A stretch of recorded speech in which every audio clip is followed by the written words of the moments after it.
میں نبی کریم علیہ السلام کو اپنے گھر لے گئی تو میرا اپنا بچہ بھی دودھ پیتا تھا. 2 میرے بیٹے ہو گئے، ایک میری یہ نسبی اولاد اور حضور میری رضائی اولاد. تو کہتی ہیں جب میں کریم محبوب علیہ السلام کو اپنے سینے سے لگاتی تھی تو حضور میرے ایک پستان سے دودھ پیتے تھے اور دوسرا اپنے بھائی کے لیے چھوڑ دیا کرتے تھے. یہاں سے رسول کریم علیہ السلام نے کردار کے ذریعے تبلیغ اور پھر اعلان نبوت سے پہلے ایک تنظیم عرب کے جوانوں پر، عرب کے سرداروں پر مشتمل بنائی گئی، جس میں نبی کریم علیہ السلام نے بڑا حصہ لیا سرکار نے، اور بڑے اہم لوگوں کو شعور حضور نے عطا فرمائے. وہ اس جماعت کا فیصلہ تھا کہ ہم سارے جوان، سارے بڑے لوگ ملیں گے. یہ حضور کے اعلان نبوت سے پہلے کی بات ہے. ہم بڑے لوگ ملیں گے، کسی بڑے کو کسی چھوٹے پر ظلم نہیں کرنے دیں گے، کسی آدمی کو کسی غریب کا حق نہیں کھانے دیں گے. حضور علیہ السلام نے نا اپنی کردار سے، اپنے عمل سے، اور آپ کا جو عمل ہوتا ہے نا وہ اصل ہوتا ہے. ایک ہوتا ہے آپ کوئی بات کرتے ہیں اور ایک ہوتا ہے کہ آپ کوئی عمل کرتے ہیں. آپ جب عمل کرتے ہیں تو عمل کے ذریعے بھی لوگوں تک بات پہنچتی ہے کہ دراصل آپ کا اٹھنا بیٹھنا چلنا پھرنا کیا ہے.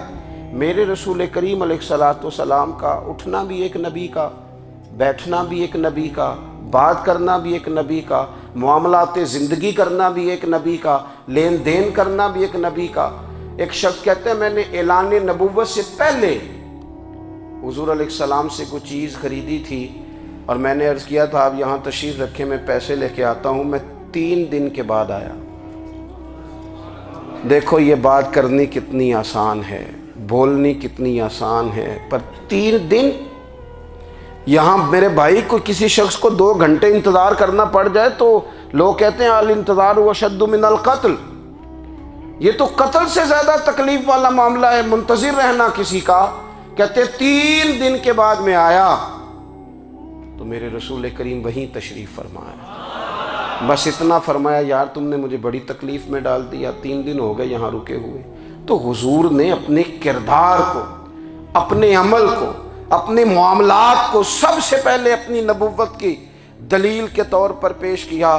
کسی نے کیا خوب کہا تھا کہ جو تیری جان کے دشمن ہیں وہ بھی کہتے ہیں، وہ جو تیری جان کے دشمن ہیں، بظاہر تو آئے ہیں نا ہجرت کی رات جان لینے، لیکن امانتیں حضور کے گھر میں رکھی ہوئی ہیں، امانتیں کاشانہ نور پہ پڑی ہیں. وہ جو تیری جان کے دشمن ہیں وہ بھی کہتے ہیں کہ امین تو ہے اور صداقت کی آبرو تو ہے. امین بھی تو ہے، صداقت کی آبرو تو ہے. تو پہلے کردار. پھر دوسری بات، اللہ تعالیٰ نے اپنے محبوب علیہ السلام کو اپنا مطلق نائب بنا کر، اپنا محبوب اعظم بنا کر، ویسے ہی سارے انسانوں کے بارے میں کہا وَإِذْ قَالَ رَبُّكَ لِلْمَلَائِكَةِ إِنِّي جَاعِلٌ فِي الْأَرْضِ خَلِيفَةً، میں زمین میں اپنا نائب بنانے والا ہوں.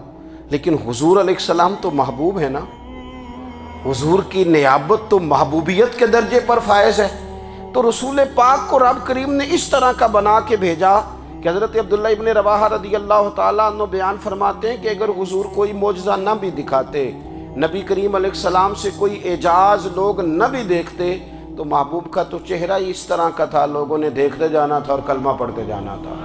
لیکن باوجود اس کے میرے رسول پاک کا اعجاز یہ ہے، کمال یہ ہے کہ حضور کبھی اشارہ کر دیں تو چاند 2 ٹکڑے ہو جائے، کبھی دعا مانگ دیں تو ڈوبا ہوا سورج واپس آ جائے، کبھی محبوب گزرنے لگیں تو پتھر آپ پر سلام پڑے، کبھی حضور پہاڑ پر چڑھ جائیں تو پہاڑ وجد میں آ کر جھومنے لگے. محبوب کا کبھی نماز پڑھاتے ارادہ بن جائے تو اللہ تعالیٰ قبلے کا رخ ہی تبدیل فرما دے. کیا خوبصورت سوچ ہے اور کیا نظریہ دیتے ہیں بریلی کے امام.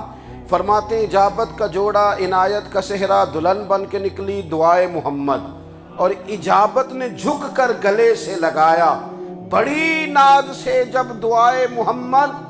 دیکھو خدا کی رضا چاہتے ہیں دو عالم، خدا چاہتا ہے رضائے محمد صلی اللہ تعالی علیہ وسلم. اور ایک مقام پہ فرماتے ہیں نائب دست قدرت پہ لاکھوں سلام، نائب دست قدرت پہ لاکھوں سلام. تو اللہ تعالیٰ نے نبی پاک صلی اللہ تعالی وسلم کو جو اعجاز. پھر ایک اور بات، وہ بھی تو جواب میں تمہارے ماں باپ کو دے گا نا۔ تو فی نفس ہی یہ تم نے خود ظلم کیا ہے اپنے ماں باپ پر۔ کیوں تم نے ایسا لہجہ اختیار کیا کہ جس سے سامنے والے کی انا جاگ جائے اور وہ تمہارے مقابلے میں آ کر کے کھڑا ہو جائے؟ کیوں تم نے اس طرح کے انداز اختیار کیے کہ جس سے سامنے والا بھی سارے پنجے کھڑے کر کے باہر نکل آئے اور کہے آ جاؤ پھر میں بھی میدان میں حاضر ہوں؟ رسول کریم کی فصاحت، بلاغت دیکھیں نا، حضور 2-4 جملوں میں ساری بات سمجھا جاتے ہیں۔ ایک حدیث پاک اگر ہماری سمجھ میں آ جائے، ایک روایت، نبی پاک صلی اللہ تعالی علیہ وسلم نے فرمایا خوبصورت مسلمان وہ ہے جو بے مقصد باتوں کو چھوڑ دے۔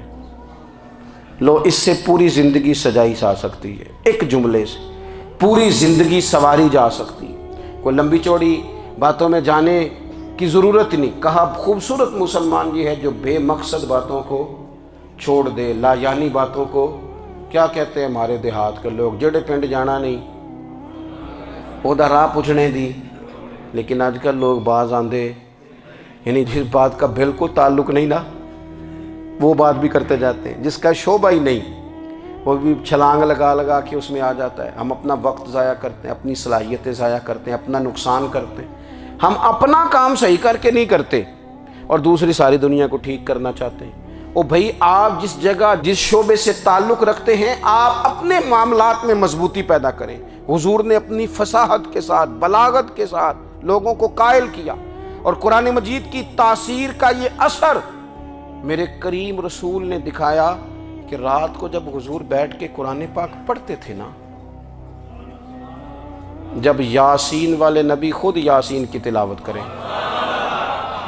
جب طٰہٰ والے محبوب خود طٰہٰ کی تلاوت کریں، غور کرو نا، جب مدثر والے محبوب خود ان جملوں کو ادا کریں، یعنی جن کے بارے میں آیت آئی ہے، جب وہی یہ آیت پڑھیں کہ اِنَّا أَعْطَيْنَاكَ الْكَوْثَرَ، یعنی جن کا ذکر ہو رہا ہے، جب وہ یہ بات کریں کہ یا ایھا النبی انا ارسلناک شاہدا ومبشرا ونذیرا لتؤمنوا باللہ ورسولہ وتعزروہ وتوقروہ وتسبحوہ بکرۃ واصیلا، جن کے بارے میں آیت آئی ہے، جب وہ یہ کہہ رہے ہوں کہ ورفعنا لک ذکرک، جب وہ کہہ رہے ہوں والضحیٰ واللیل اذا سجا، ذرا اس کیفیت کو دیکھیں جب محبوب خود پڑھ رہے ہوں، اور جو حضور پر آئی ہیں اس کا ذائقہ، اس کا لطف، اس کا انداز بھلا کیا ہوگا۔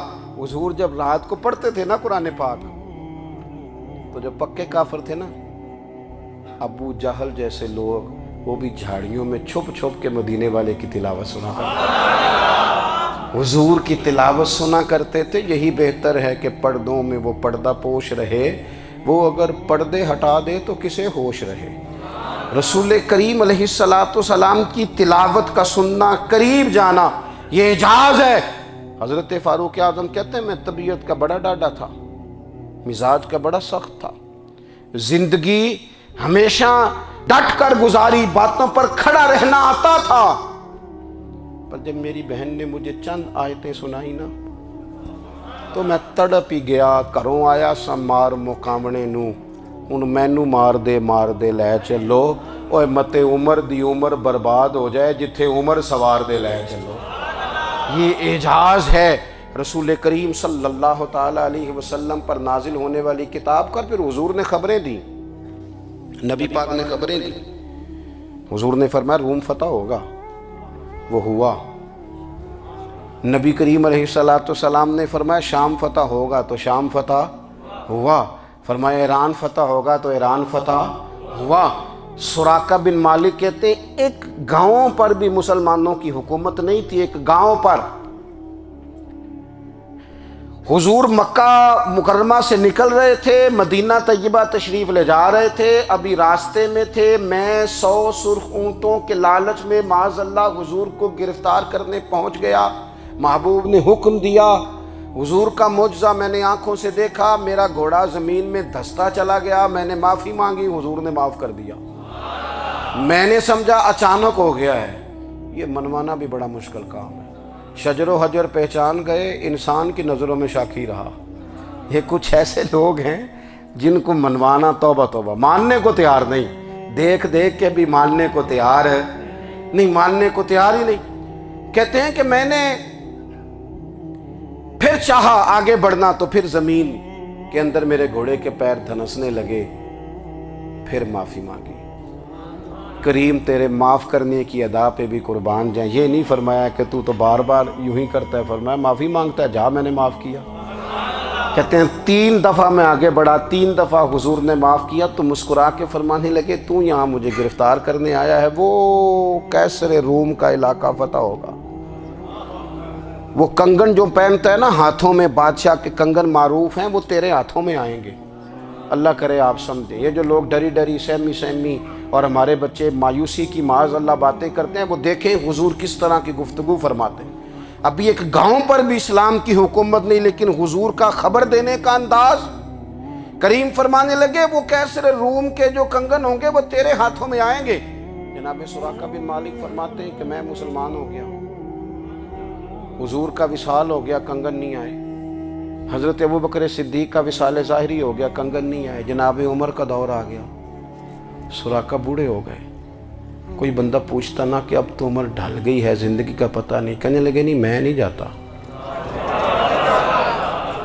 جب تک کنگن نہیں آتے اسرائیل کوئی نہیں آئیں گے، کیونکہ ساڈے نبی دی زبان ساڈے واسطے قرآن۔ جو دن کو کہہ دیا دن ہے تو دن نکل آیا، جو شب کو کہہ دیا شب ہے تو رات ہو کے رہی، اور خدا نے ان کی زبان کو وہ اختیار دیا، جو نکلی منہ سے ان کے وہ بات ہو کے رہی۔ اور فاضل بریلوی کا تو انداز ہی پھر انوکھا ہے نا، وہ تو کہتے ہیں وہ زبان جس کو سب کن کی کنجی کہے، جس کو سب کن کی کنجی کہیں، اس کی نافذ حکومت پہ لاکھوں سلام۔ کہنے لگے نہیں آتے حضرت اسرائیل، فکر نہ کرو، بوڑھے ہو گئے تھے، نکلنا گھر سے بند کر دیا تھا، حضرت عمر کا دور تھا، کنگن آ گئے۔ حضرت فاروق اعظم نے ان کے پوتوں سے، نواسوں سے، بچوں سے کہا جاؤ بلا کے لاؤ، کا دادا جان بوڑھے ہیں، فرمایا تم کان میں کہہ دینا کنگن آ گئے، پھر تم دیکھنا تو صحیح۔ پھر حضرت سراقہ آئے، حضور نے جو خبریں دیں، نبی پاک علیہ الصلوۃ والسلام نے جو گزشتہ قوموں کے احوال بیان کیے، اور پھر میرے نبی پاک علیہ الصلوۃ والسلام نا دنیا میں عزتیں دینے آئے۔ عزتیں، یہ مزاج ہمیں کم کرنا چاہیے۔ یہ جو ہم ساری زندگی اس کام میں لگا دیتے نا کسی کو نیچا کیسے دکھانا ہے، یہ انداز حضور نے نہیں ہمیں دیا۔ اب دیکھو حضور تشریف لائے تو ہمیں پتہ چلا کہ حضرت یوسف جیسا سونا کوئی نہیں، حضور تشریف لائے تو ہمیں پتہ چلا کہ حضرت داؤد جیسی خوبصورت آواز کسی کی نہیں، حضور تشریف لائے تو ہمیں پتہ چلا کہ جناب عیسیٰ علیہ السلام کا فقر اختیاری کس طرح کا تھا، محبوب تشریف لائے تو ہمیں پتہ چلا کہ حضرت موسیٰ کا جلال کس طرح کا تھا۔ یہ تو حضور آئے تو نبی پاک علیہ السلام نے اس کی بھی عظمت بیان کی، اس کی بھی شان بیان کی۔ حضور نے بتایا کہ ابوبکر صدیق کی شان کیا ہے، فاروق اعظم کا مرتبہ کیا ہے، عثمان غنی کی حیا کیا ہے، مولا علی کی شجاعت کیا ہے، اہل بیت نبوت کی عظمت کیا ہے۔ حضور آئے عزتیں دینے، ماں کو عزت دی مدینے والے رسول نے، کہا جس کا باپ راضی ہو گیا اس کا رب راضی ہو گیا۔ فرمایا جو 2 بیٹیاں 3 بیٹیاں 4 بیٹی بہنیں یا 1 بیٹی یا بہن بیاہ کے آ گیا نا، جس طرح میری 2 انگلیاں جڑی ہوئی ہیں میرے ساتھ جڑ کے جنت میں جائے گا۔ رسول کریم صلی اللہ تعالی وسلم نے عزت دی، عزت دی۔ حضور عزتیں دینے، کوئی اعزاز نہیں، ان پڑھ بندہ ہے، سادہ ہے، غریب ہے، مزدوری کرتا ہے، ہاتھوں پہ چھالے، یا رسول اللہ اس کا بھی کوئی اعزاز ہے؟ قربان جائیں، میرے کریم نے عزت دی، فرمایا محنت کر کے روزی کمانے والا تو اللہ کا دوست ہے، یہ اینٹیں اٹھانے والا، یہ مشقتیں کرنے والا، یہ صبح دیہڑی پہ جانے والا، یہ بیچارہ جو اچار سے روٹی کھاتا ہے، تو نے ہر شخص کی قسمت میں یہ عزت لکھی اور آخری خطبے کی صورت میں وصیت لکھی۔ رسول کریم نے ہر بندے کو اعزاز دیا، عظمتیں دی، حضور عزتیں دینے آئے، نبی پاک علیہ السلام نے اعزازات دیے، حضور نے نوازا۔ یہ ساری چیزیں میرے رسول پاک کی تشریف، اور پھر یہ جو حضور کے صحابہ اور اہل بیت ہیں نا، یہ بھی میرے نبی پاک کی نبوت کی دلیل ہے۔ اتنی جلدی انقلاب آیا نہیں کرتے، وہ کل تک جو رہزن تھے حضور نے راہبر بنا دیے، وہ لوگ جو کل تک ایک دوسرے کے گلے کاٹ کے کھاتے تھے، ایک دوسرے کو مارتے تھے، تکلیف پہنچاتے تھے، برادری ازم پہ لڑتے تھے، حضور نے بھائی بھائی بنا دیے۔ ایک پلیٹ میں کھانا کھانے لگے، سیدنا بلال حبشی، صہیب رومی، سلمان فارسی، حضور نے یوں کر کے ملا دیا۔ نبی کریم علیہ السلام نے تقسیمیں ختم کر دی دنیا میں۔ حضور کے صحابہ نے اپنا کردار اس طرح کا دکھایا، اتنا بلند کیا، اور صحابہ کرام علیہم رضوان اس کو دیکھ کر اتنی بلندیوں پہ گئے کہ گواہیاں اللہ کا قرآن دیتا ہے۔ فرمایا محمد الرسول اللہ والذین معہ اشداء علی الکفار رحماء بینہم تراہم رکعا سجدا یبتغون فضلا من اللہ ورضوانا۔ فرمایا یہ جو میرے محبوب کے ساتھ والے ہیں کافروں پر سخت ہیں، آپس میں نرم دل ہیں، تم جب بھی انہیں دیکھو گے سجدے کرتے دیکھو گے، رکوع کرتے دیکھو گے، تم انہیں دیکھو گے اللہ کی رضا کے متلاشی ہیں۔ انہیں ساری مادہ پرستی سے نکال کر محبوب نے رب کی رضا کے رستے پہ ڈال دیا۔ میرے نبی کریم سید عالم صلی اللہ تعالیٰ علیہ وسلم کی نبوت کے دلائل کے طور پر یہ ساری چیزیں آئیں۔ بس میں بات سمیٹنے لگا ہوں۔ حضور کا جو اخلاق ہے نا، وہ بھی نبی کریم علیہ السلام کی نبوت کی بہت بڑی دلیل ہے۔ وَإِنَّكَ لَعَلَىٰ خُلُقٍ عَظِيمٍ۔ محبوب ہم نے آپ کو نا خلق عظیم کا مالک بنایا ہے۔ کچھ لوگ سمجھتے ہیں صرف آپ کا بولنے کا انداز ٹھیک ہو تو آپ با اخلاق ہیں۔ نہیں بھائی، بولنے کا انداز ٹھیک ہونا با اخلاق نہیں، سچ بولنا اخلاق کی علامت ہے۔ آپ کا حق بات کرنا اخلاق ہے، آپ کا صحیح گواہی دینا اخلاق ہے، آپ کا اللہ تعالیٰ کی طرف سے آزمائش آنے پر صبر کا مظاہرہ کرنا اونچا اخلاق ہے۔ رب نعمت دے تو آپ کا وجود ڈھلتا جائے شکر میں، یہ اخلاق ہے۔ رب کریم اگر آپ کو کسی وقت کسی آزمائش میں اپنی حکمت سے ڈالتا ہے تو عزت نفس کو برقرار رکھنا، خودداری کو برقرار رکھنا، یہ اخلاق۔ نبی پاک نے اعلیٰ ترین اخلاق کی بات بتائی، اعلیٰ ترین۔ حضور نے لوگوں سے بیعت لیتے وقت کہا تھا میرے ہاتھ پر بیعت کرو، چوری نہیں کرو گے۔ نبی پاک علیہ السلام نے مختلف امور پر بیعت لی۔ حضرت حکیم بن حزام کہتے ہیں حضور نے میرے ہاتھ پہ ہاتھ رکھ کے کہا میرے ہاتھ پہ ہاتھ رکھ کے بیعت کرو کہ کسی دنیا دار سے سوال نہیں کرو گے، خودداری سے زندگی گزارو گے، عزت نفس سے جو رب نے تمہیں دیا ہے تم اس پر راضی رہو گے۔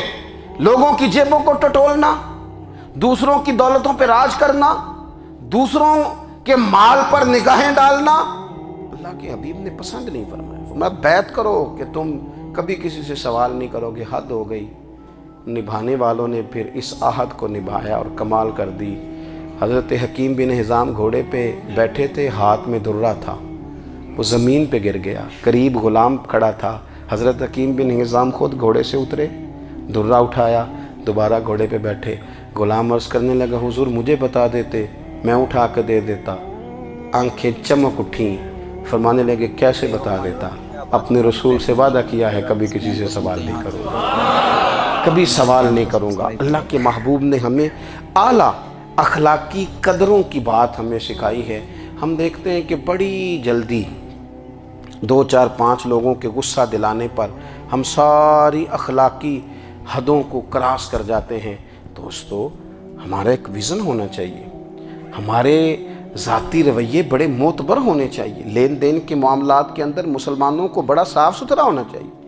ہمیں اپنی معاشی زندگی میں روزمرہ کے معاملات میں ہماری توجہات کا مرکز صرف اللہ رسول کی ذات ہونی چاہیے۔ رب کریم نے اپنی حکمت سے کسی کو کتنا دیا ہے یہ اس کی حکمت کے تقاضے ہیں۔ ہمیں اس نے جس رنگ میں جس حال میں رکھا ہے ہمیں اپنے رب کی رضا پر بہت زیادہ مطمئن ہونا چاہیے۔ اچھا پھر ایک اور بات، جن چیزوں کو ہم نے دکھ بنایا ہے نا یہ تو وہاں دکھ تھا ہی نہیں۔ مہینہ مہینہ چولہا نہیں جلا، لیکن کسی جگہ اظہار غربت ہے حضور کی اولاد پاک کا یا صاحب کا یا ازواج کا۔ مہینہ مہینہ چولہا نہیں جلا، لیکن یہ اخلاق عالیہ کا حسن دیکھو، اپنے گھر مہینہ مہینہ چولہا نہیں جلا جو